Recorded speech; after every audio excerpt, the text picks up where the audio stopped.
Okay, so what I want to do in this video is I want to go ahead and talk about one of the poetic devices we're going to start exploring, which is called figurative language. Many of you have heard this before, so it'll be mostly review. First, what I ask you to do is go ahead and get into Google Drive and get into the poetry folder. Once you're in the poetry folder, go ahead and open up the folder called Identifying Poetic Devices. When you get here, you're going to see a lot of things. We're taking a look at this PowerPoint right here called Flavored with Figurative Language. So go ahead and open that. You may need to open it with Google Slides, however that works for you. Go ahead and take care of it. So what I want to do today is I want to talk about figurative language. Obviously, we know in poetry that poetry is using a lot of figurative language. Okay, so I quickly want to review what figurative language is and also what literal language is. So this is a really fun PowerPoint. It's got some cool examples, kind of a laugh at some parts of it too, which I think is pretty cool. Okay, so as we know, based on conversations that we've had before, is that there are two types of language. There's what's called literal language and figurative language.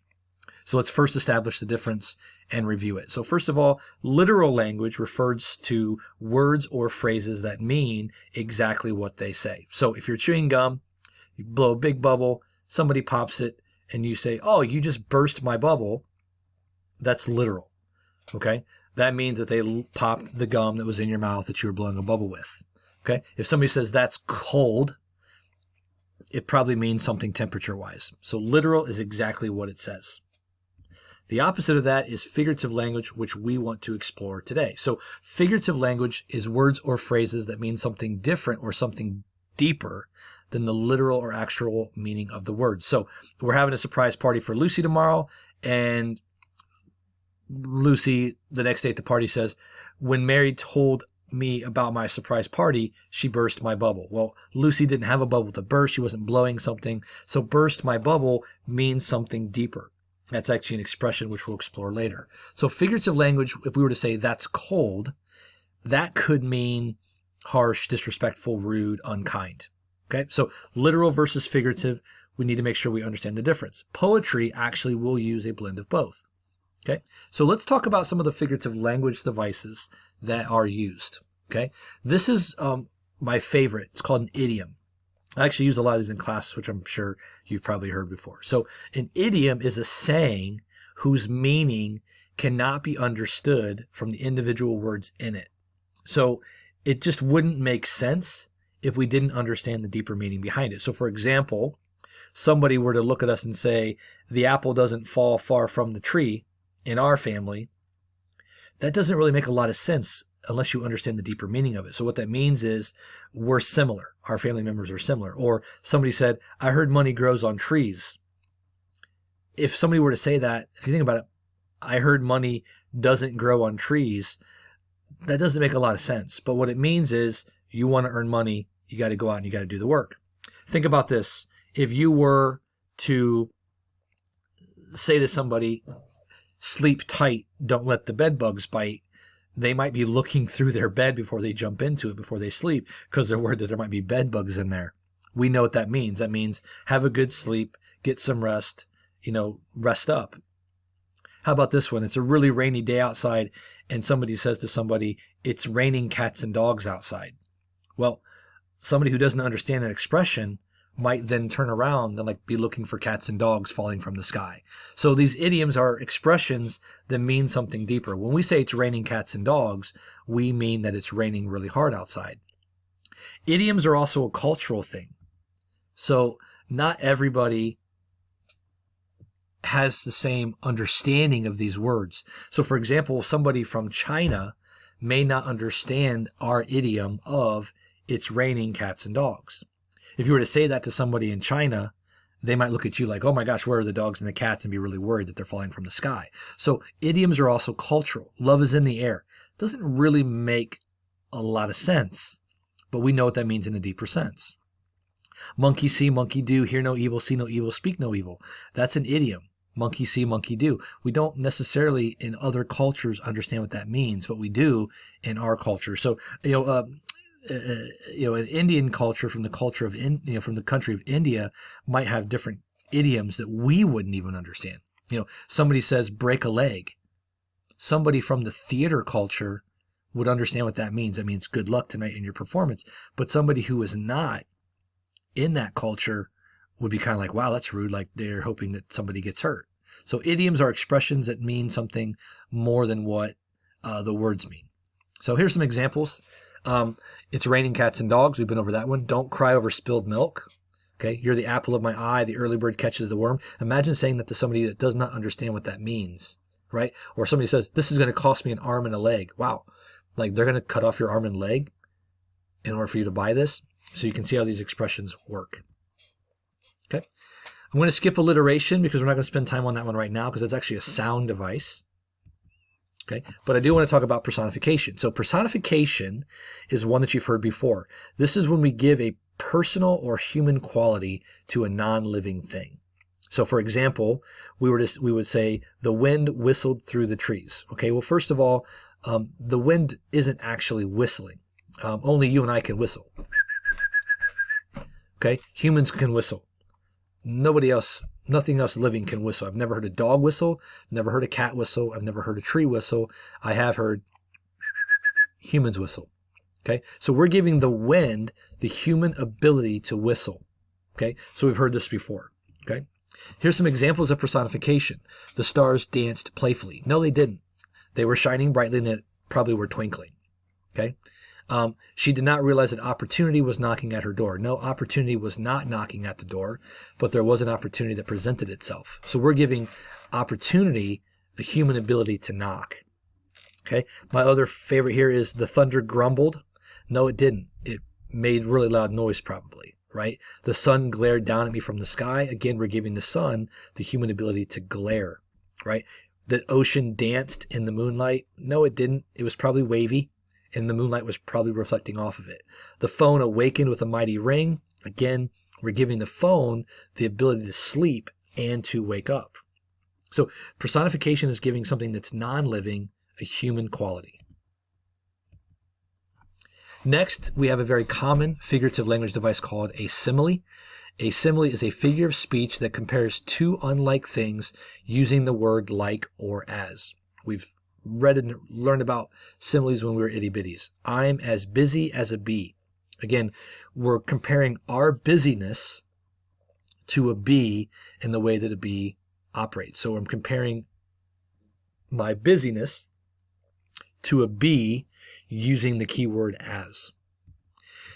This is the one, Charlie Brown. This little tree is as pretty as a picture. Again, we are comparing the tree's beauty or its prettiness to a picture using the keyword as.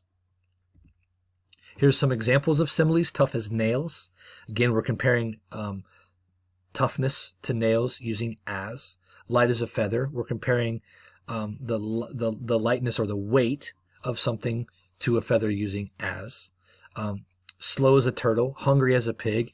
You eat like a pig. So the way they're eating is being compared to the way that a pig is eating using the keyword like. Okay. Blind as a bat.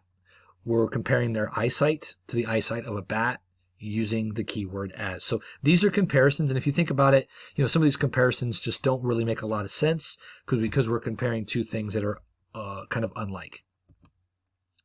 The next one then is a metaphor. A metaphor is an expression that compares two unlikely things, and here's the key. Okay, a metaphor uses a form of the verb be. So when we define a metaphor, we want to define it as a comparison between two things using a form of the verb be. Is, was, are, were. These are all forms of the word the verb, be. So we never want to say that a metaphor is a comparison that does not use like or as. Let's say that a metaphor is a comparison that uses a form of the verb be. So let's talk about what it does and not what it doesn't do. Okay. Here's one. He is a real night owl. We're comparing him to a night owl.